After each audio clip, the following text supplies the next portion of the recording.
ಮಾಲೂರು ಜನತೆಯಲ್ಲಿ ಇವತ್ತು ಒಂದು ಏನು ಜಾಥಾ ಅಂದ್ಕೊಂಡಿದ್ದೀರಿ, ಜನಜಾಗೃತಿ ಜಾಥಾ. ಏನಕ್ಕೆ ಜನಜಾಗೃತಿ ಅಂದರೆ ಇವರು ಸುಮ್ಮನೆ ಹೇಳ್ತಾನೆ ಇದ್ದಾರೆ. ಈಗ 6 ತಿಂಗಳಿಂದ 2,000 ಕೋಟಿ, 3,000 ಕೋಟಿ, 4,000 ಕೋಟಿ ಹೇಳ್ತಾನೆ ಇದ್ದಾರೆ. ಸರ್, ನಾವು ಸಿಂಪಲ್ ಕ್ವಶನ್ ನಮ್ಮದು. ನಾವು ನಿಮ್ಮ ಮೇಲೆ ಗಲಾಟೆ ಮಾಡೋಕ್ಕೆ ಬಂದಿಲ್ಲ, ನಾವು ನಿಮ್ಮನ್ನು ಬೈತಾ ಇಲ್ಲ, ನಾವು ನಿಮ್ಮ ವಿರೋಧಿಗಳಲ್ಲ. 8 ವರ್ಷದಿಂದ ನಿಮ್ಮ ವಿರೋಧ ಮಾಡ್ತಿದ್ದು ಇವತ್ತು ಯಾಕೆ ವಿರೋಧ ಮಾಡ್ತಾರೆ, ದಯವಿಟ್ಟು ಅರ್ಥ ಮಾಡ್ಕೊಳ್ರಿ. ನಾವು ಏನೋ ಒಂದು ಜಾಥಾ ಮಾಡಬೇಕಂದ್ರೆ ಅದಕ್ಕೆ ಎಷ್ಟು ಅಡ್ಡ ಮಾಡ್ತಾ ಇದ್ದೀರಿ, ಯಾಕೆ ಅಡ್ಡ ಮಾಡ್ತಾ ಇದ್ದೀರಿ? ಜನಕ್ಕೆ ನಾವು ಕೇಳ್ತಾ ಇರೋದು, ನಾವು ನಿಮ್ಮ ಹತ್ರ ಬಂದು ಕೇಳ್ಕೊತಾ ಇರೋದು ಸಿಂಪಲ್ಲು. ಸರ್, ಫ್ಲೈಓವರ್ ಎಲ್ಲಿ ಸ್ಟಾರ್ಟ್ ಆಗ್ತದೆ, ಎಲ್ಲಿ ಇಳಿತದೆ, ಮತ್ತು ಬ್ರಿಡ್ಜ್ ಎಷ್ಟು ಅಗಲಾಗ್ತಾ ಇದೆ? 60-70 ವರ್ಷ ಆಗಿದೆಯಲ್ಲ ರೈಲ್ವೆ ಬ್ರಿಡ್ಜ್ ಕಟ್ಟಿ. ಆವತ್ತಿನ ಇದು ಕಾಲಘಟ್ಟಕ್ಕೆ ತೆಗ್ದಂಗೆ, ಆವತ್ತಿನ ಟ್ರಾಫಿಕ್ ತೆಗ್ದಂಗೆ ರೈಲ್ವೆ ಬ್ರಿಡ್ಜ್ ಮಾಡಿದ್ರು.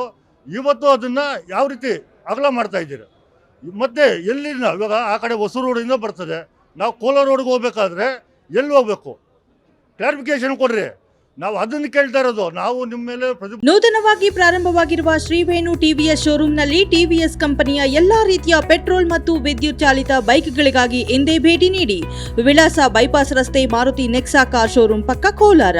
ಹೆಚ್ಚಿನ ಮಾಹಿತಿಗಾಗಿ ಸಂಪರ್ಕಿಸಿ 9986833899 ಅಥವಾ 9986933299. ಪಟ್ನೆ ಮಾಡಿ ನಾವೇನು ಕಿರೀಟಗಳು ಕೊಂಡು ಹೋಗೋದೇನಿಲ್ಲ. ಎಲ್ಲ ಕಿರೀಟಗಳು ನಿಮ್ಮ ತಲೆ ಮೇಲೇ ಇದೆ, ಎಲ್ಲ ಆಡಳಿತ ನಿಮ್ಮ ಕೈಯಲ್ಲೇ ಇದೆ. ರಾಜ್ಯ ಸರ್ಕಾರ ನಿಮ್ಮದು, MLA ನೀವು, ಅತಿ ಶಕ್ತಿಶಾಲಿಯುವಂಥ ದೊಡ್ಡ MLA ನೀವು ಇಡೀ ನಮ್ಮ ಜಿಲ್ಲೆಯಲ್ಲಿ. ದಯವಿಟ್ಟು ನಮ್ಮ ಬಡ ಅಂದರೆ ಎಲ್ಲರೂ ಪಾಪ ಬಿಲ್ಡಿಂಗ್ಗಳು ಅಂದರೆ ಬಿಲ್ಡಿಂಗ್ ಅದಷ್ಟು ಕದೆ ಎದ್ದೋಳಲ್ಲ. ಒಂದು ಕ್ರೆಷರ್ ಅಂದರೆ ಅದಷ್ಟು ಕದೆ ಕ್ರೆಷರ್. ನೀವು ಅದನ್ನು ಸಾಲ ಮಾಡಿರ್ತೀರಿ, ಲೋನ್ ಇರ್ತದೆ, 1001 ಬಾಧೆ ಇರ್ತದೆ. ದಯವಿಟ್ಟು ಅರ್ಥ ಮಾಡಿರಿ. ದಯವಿಟ್ಟು ಅರ್ಥ ಮಾಡಿಕೊಂಡು ದಯವಿಟ್ಟು ಎಲ್ಲ ಸಾರ್ವಜನಿಕರು ನಮ್ಮನ್ನು ಕರೀರಿ, ನಾವು ಬರ್ತೀರಿ. ಎಲ್ಲಿಂದ ಸ್ಟಾರ್ಟ್ ಆಗ್ತದೆ, ಎಲ್ಲಿ ಬರ್ತದೆ, ಏನು ಕ್ಲಾರಿಫಿಕೇಶನ್ ಕೊಡ್ರಿ. ಅದನ್ನ ಬಿಟ್ಟು ಏನು ಫ್ಲೈಓವರ್ ಗಡ್ಡ ಮಾಡಿದವ್ರೆ, ಫ್ಲೈಓವರ್ ಎಲ್ಲಿ ಸ್ಟಾರ್ಟ್ ಆಗ್ತದೆ, ಎಲ್ಲಿ ಇಳಿತದೆ, ಅದರಿಂದ ಅನುಕೂಲ ಏನು, ಅನಾನುಕೂಲ ಏನು, ಅಂಡರ್ ಪಾಸ್ ಎಲ್ಲಿ ಬರ್ತಾ ಇದೆ? ಸಿಂಪಲ್ಲು. ಇಷ್ಟು ಮಾತ್ರ ಹೇಳೋದಕ್ಕಾಗಲ್ಲ. ನಾವು ಪ್ರತಿಭಟನೆ ಮಾಡಬಾರ್ದು ಅಂತ ಎಷ್ಟೋ ನೀವು ಅಡ್ಡಗಳಾಗ್ತೀರಿ, ಎಷ್ಟು ಪ್ರಯತ್ನ ಮಾಡ್ತೀರಿ.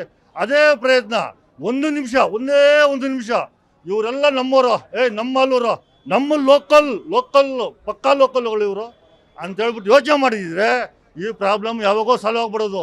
ನೀವು ಅದೇ ದಾಟಿ 8 ವರ್ಷದಿಂದ ನೀವು ಮಾಡ್ತಾ ಇದ್ರಲ್ಲ, ಅದೇ ದಾಟಿ ಯಾರನ್ನ ನಿಮ್ಮ ವಿರುದ್ಧ ಮಾತಾಡಿದ್ರೆ ಅವರಿಗೆ ಧಮಕಿಗಳು ಹಾಕ್ಸೋದು, ಒಂದು ವರ್ಗನ ಎತ್ಕಟ್ಟೋದು, ಅವ್ರ ಕೈಯಲ್ಲಿ ಏನು ಕೆಲವು ಮಾತುಗಳು ಆಡಿಸೋದು, ಇವರು ಸ್ವಲ್ಪ ರೇಕಪ್ ಆಗಲಿ ಅಂತ. ನಾವು ಇವೆಲ್ಲ ನಾಟಕ ನೋಡಿದ್ದೀರಿ, ಈ ಪಿಕ್ಚರ್ ನೋಡಿದ್ದೀರಿ. ನಾವು 25-30 ವರ್ಷ ರಾಜಕೀಯದಲ್ಲಿದ್ದೀರಿ. ಈ ಸಿನಿಮಾಗೆ ನಾವು ಬರೋರಲ್ಲ, ಇದು ನಿಮ್ಮ ಸಿನಿಮಾ ಓಡೋದಲ್ಲ.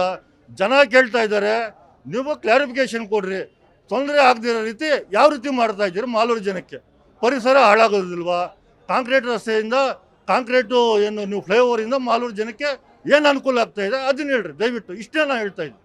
ದಯವಿಟ್ಟು ಇದ್ರ ಬಗ್ಗೆ MLA ಅವರು ಮತ್ತು ಇವರು ಏನಿದ್ದಾರೆ ಅವರ ಸಂಗಡಿಗರು ನೀಟಾಗಿ ತಿಳ್ಕೊಂಡು ಜನಕ್ಕೆ ಕೇಳ್ರಿ. ಅದನ್ನ ಬಿಟ್ಟು ಅವ್ರು ಸರಿ ಇಲ್ಲ, ಇವ್ರು ಸರಿ ಇಲ್ಲ, ಹಂಗೆ ಹಿಂಗೆ ಅವೆಲ್ಲ ಬಿಟ್ಬಿಡ್ರಿ. ಅವೆಲ್ಲ 8 ವರ್ಷ ನಾವು ನೋಡಿದ್ದೀರಿ.